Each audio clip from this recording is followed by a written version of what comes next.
Live news, खबर तो पक्की है। गांधी मैदान के गांधी मूर्ति के पास हूँ और पटना में रोटरी क्लब ऑफ चाणक्य के जितने भी मेंबर हैं, डॉक्टर हैं, आज प्रोटेस्ट कर रहे हैं। कोलकाता में जो महिला डॉक्टर के साथ जिस तरह से रेप और मर्डर हुआ है, सुनिए उन डॉक्टर को क्या कर रहे हैं, उनके लिए क्या मांग रहे हैं इंसाफ। सब पूरे कल 24 घंटे पूरे इंडिया भर में स्ट्राइक था सारे डॉक्टर्स का, जो है ओपीडी एक भी केसेस पूरे भारत में किसी ने नहीं किया था। और जो कॉलेज हॉस्पिटल्स जहाँ पे हैं वहीं पे ट्रीटमेंट हुआ है सिर्फ, तो उसी के हम लोग प्रोटेस्ट में हम लोग हैं, आज यहाँ पे भी हैं।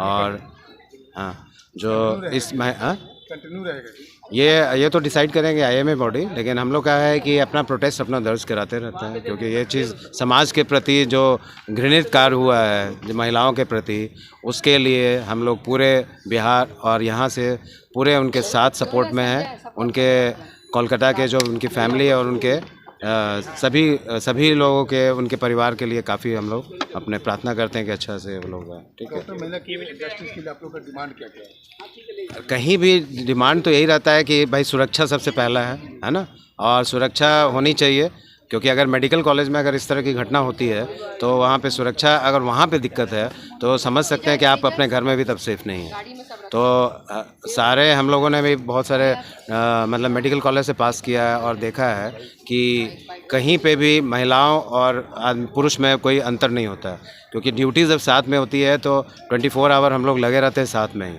तो ये कहीं ना कहीं पे बहुत बड़ी घटना हुई है जो मेडिकल कॉलेज के अंदर हुई है, और इसके लिए हम लोग पूरे प्रोटेस्ट उनके साथ खड़े हैं। देखिए, ये सिर्फ एक डॉक्टर की बात नहीं है, ये हमारे देश के बच्चियों के भविष्य का बात है। हम कहते हैं बेटी पढ़ाओ बेटी बचाओ, अब इससे ज़्यादा कोई बाप अपनी बेटी को पढ़ा नहीं सकता है।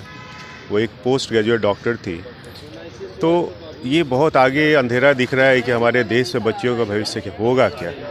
और इस तरह की दुर्दांत घटनाएं जो हो रही हैं, तो हमारे समाज में पुरुषों की मानसिकता क्या है उस पर भी सोचने की ज़रूरत है।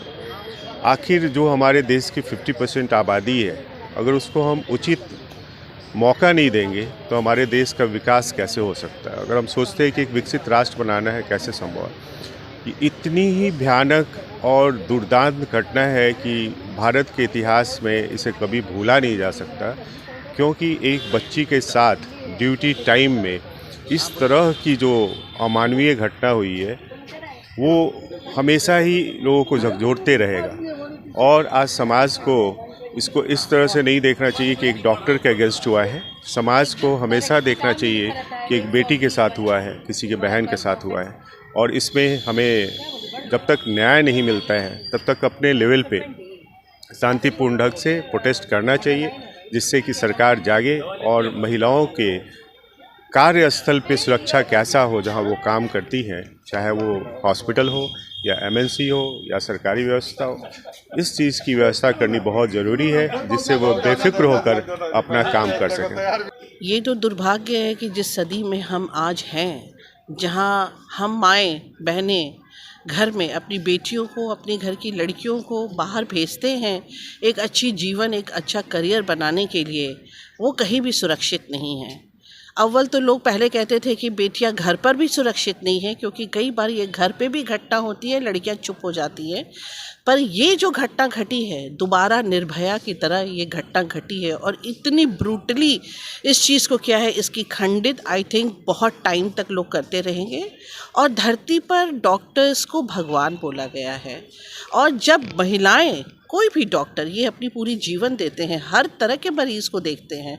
कोविड काल में भी इन्होंने कभी अपना शटर नहीं बंद किया, और इस तरह से एक डॉक्टर के साथ इतनी घृणित, मतलब मुझे समझ में नहीं आता कि लोग इस तरह की कल्पना भी कैसे कर लेते हैं, और किस तरह से ये मार देना जान से, और इस तरह से ब्रूटली रेप कर देना, ये बिल्कुल परे है अपने सोच से कि लोगों की मानसिकता दर्शाती है। हम यहाँ पे एक चीज़ बोलना चाहेंगे, जब घर में बेटियाँ होती है, जब हम लोग भी छोटे थे तो हमारी माएँ बोलती थी कि लड़की, हम लोग बोलते थे क्या लड़का लड़की में फ़र्क करते हो। हमने अपनी बेटी को भी यही बोला, बेटी चिल्लाती थी कि क्या मम्मी, लड़का लड़की में कोई फ़र्क नहीं है। पर अब लगता है लोग, यही वजह है कि लोग लड़कियों से डरते हैं, लड़की के जन्म से डरते हैं।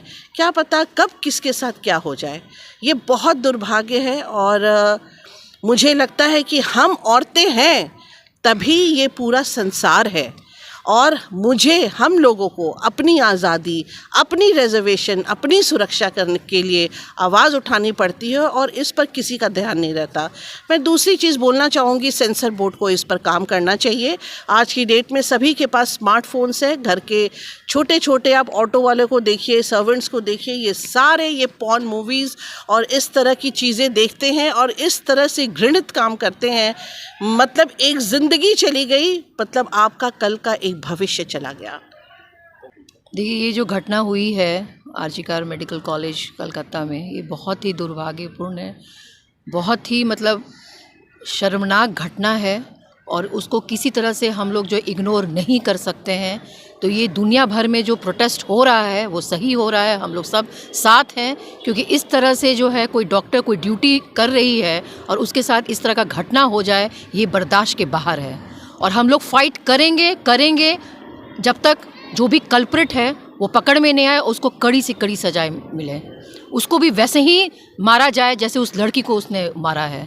तभी जो है ये मैसेज दुनिया को जाएगा और अगले कोई भी अगर इस तरह का कदम कोई उठाएगा 100 बार सोचेगा उठाएं या ना उठाएं, क्योंकि ये जो है ना सज़ा मिलना बहुत ही ज़रूरी है और बहुत मतलब ऐसा घटना दोबारा ना हो उसके लिए हम लोग सब ज्वाइन करके, ये हम लोग जितनी भी महिलाएं मर्द जितने लोग हैं सब लोग आगे आए हैं और मैं चाहूँगी कि ये प्रोटेस्ट आगे भी चले जब तक इसको जो है इसका कोई निदान ना निकले और जब तक वो जितने भी कल्प्रिट है वो पनिश ना हो जाएं। ये क्या बोलूँ मैं इसके लिए, मैं तो मतलब हर कुछ सालों में इस तरीके का घटना हमारे देश में सुनने को मिल जाता है। इस तरीके का हरकत अगर लड़कियों के साथ होगा तो कोई भी माँ बाप नहीं चाहेंगे कि उनकी बेटियां आगे जाके पढ़ें, या हम ये स्लोगन देते हैं कि बेटी बचाओ बेटी पढ़ाओ। बेटी पढ़ लिख गई है उसके बाद भी नहीं बच पा रही है, तो ये बहुत दुर्भाग्यपूर्ण है। अपने लड़कियों से को समझाने से अच्छा है कि अगर हम अपने बेटों को समझाएं कि आप लड़कियों की इज़्ज़त करना है, औरतों की इज़्ज़त करना है और बचपन से ही समझाना है। वो बड़े होने के बाद उनको नहीं समझाना है, बचपन से ही इस चीज़ की आदत डालनी होगी, तभी ये लड़के समझ पाएंगे। एकदम सत्य है, महिलाएं पहली गुरु पहली शिक्षक होती हैं और समाज इस चीज़ की, इस घृणित कार्य की पूरी तरीके से भर्त्सना करता है। हमें अपने बच्चों को एक संस्कार देना चाहिए और हम लोग सरकार से मांग करेंगे कि इस तरीके की जो मूवीज़ और इस तरीके की जो चलचित्र वगैरह टीवी पर और आजकल मोबाइल में आम हो गया है, इस पर सरकार तुरंत बैन लगाए, जिससे किसी हद तक इस तरह की घटना की मानसिकता लोगों में रुक सके। धन्यवाद। बहुत दुर्भाग्यपूर्ण है और ऐसी घटना बहुत निंदनीय है। सज़ा तो मिलनी ही चाहिए और नहीं तो ये कार्य आगे चलते रहेंगे, ये कृत्य ऐसे चलते रहेंगे अगर नहीं हम लोग जागृत हुए तो। ये घटना तो बंद होनी ही चाहिए, सबको जागरूक होना ही पड़ेगा और गवर्नमेंट को भी इसमें सोचना चाहिए। एक नया कानून बनाए जो सख्त कानून हो, ऐसे दोषियों को सख्त से सख्त सज़ा मिले। लाइव न्यूज, खबर तो पक्की है।